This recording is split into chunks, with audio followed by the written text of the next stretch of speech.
From a sheltered upbringing and getting stuck in an abusive relationship to numerous fertility issues, the deaths of her parents and a secret sex tape, Basetsana Kumalo has been through some of the worst experiences. She grew up in a strict but loving household as one of 4 children to parents Beatrice and Philip. Although she was shy and an introvert at school, she excelled in her studies. The abuse. At just 16 years old, she met and fell in love with former world boxing champion Dingane Thobela.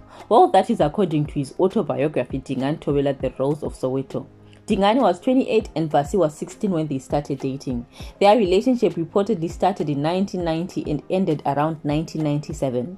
Dingane also reveals that they were living together for most of their relationship.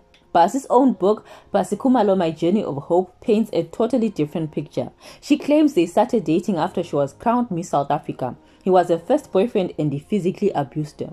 She says, I was celebrated publicly, but privately I had an abusive boyfriend who assaulted me more than once, but I was ashamed of coming out because society would judge me. She recalls how at one time he hit her twice with a back-fisted hand that had a big ring on it. My head hit the headrest so hard. I was bleeding and hysterical and ended up in hospital. When asked what had happened, I lied and I said I had been mugged. A few months later, she tried to dump him, but Dingane was not having it. He pulled a gun on her, put it to her head and told her he would kill her if she ever left him. But she was determined and eventually she left him. Of course, Dingane denies ever beating her up and says she fabricated the whole thing. But Bassie says he has pictures to back up her claims. The stalker. Bassie moved on and started dating Romeo Kumalo and married him in December 2000. However, not everyone was happy about that. In 2003, an admirer turned stalker tried to ruin her life. Rakau Joseph Bokaba was obsessed with her and would do anything to be her husband. It all started with them sending letters, faxes, etc. What started out as something strange and unsettling soon became shocking and scary. The letters became more frequent and urgent. I feared for my life. Joseph even lied and said he had talked to Bassie's father Philip about lobola negotiations. Bassie laid a charge, but Joseph continued. When Bassie gave birth to her first child, Nkosinati, Joseph sent over a stroller and a whole range of baby items to the Kumalo house. He started sleeping at the petrol station near her house in the hopes of catching a glimpse of her getting petrol. 2 years later, she got a protection order against him. The police eventually tracked him down to Mamelodi, Pretoria, where he lived with his mother. His entire room was covered wall to wall with every single picture and article that had ever been published of Bassie. She later found out that Joseph had been in a horrific accident in 1991 that left him with amnesia and epilepsy. He got the help he needed and left her alone. The devastating losses. 2003 was also the same year her father died. 3 years later, her mother passed away, and a year after that, she had a miscarriage while carrying twins, one of the 7 miscarriages she has endured. Her father died suddenly. He had been a bus driver at the time who never fell sick. In December 2002, he suffered a stroke that put him in ICU for 2 weeks. He passed away in hospital in January 2003. Bassie was gutted. She refused to eat or get out of bed. Her mother, Beatrice, a former teacher, was also taken away suddenly. She was recovering from a heart attack and doing well, recuperating in Cape Town. During the recuperation period, Bassie would travel every other weekend to be with her.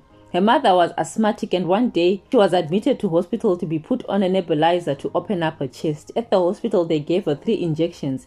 She suffered 3 more heart attacks and died. All this happened on the weekend. Bassie was not in Cape Town, so she didn't get there in time. A year later, in 2007, Bassie miscarried the twins she was expecting.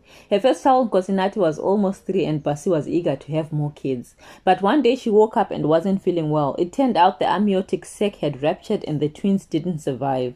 I went through a severe depression after losing my babies. The depression lasted for more than 2 years. She tried therapy. The therapist wanted to put her on antidepressants, but she refused. She says, my sister Lerato would arrive, order me out of bed and run me a shower, put me in a robe and comb my hair. Everything was an effort. I thought I was going to die. It hurt so deeply that there was no point in doing anything. My husband and my faith saved me. Bassie went on to have 6 more miscarriages, so she is beyond grateful for the 3 kids she does have. The sex scandal. 2018 was another difficult year for the Kumalos. One Sunday, while Bassie was getting her hair done, she received a number of encouraging tweets from friends, only to find out that she was trending on Twitter. Author Jackie Pamotse tweeted that a female TV mogul was pleading with a friend not to share a video of her drunk and her husband having sex with a man. Bassie says although the tweet was false, the hardest part was having to explain to her 13-year-old son that there were lies about his parents having a sex tape. The Kumalos opened a case against Jackie, got a protection order as well as a gag order to make sure Jackie never tweets anything about them ever again. The two parties are still fighting it out in court. Bassie says in as much as she has endured the worst, she wants her story to be an inspiration. I want to inspire and give young people hope and encourage them not to give up on their dreams. My story is a story of survival.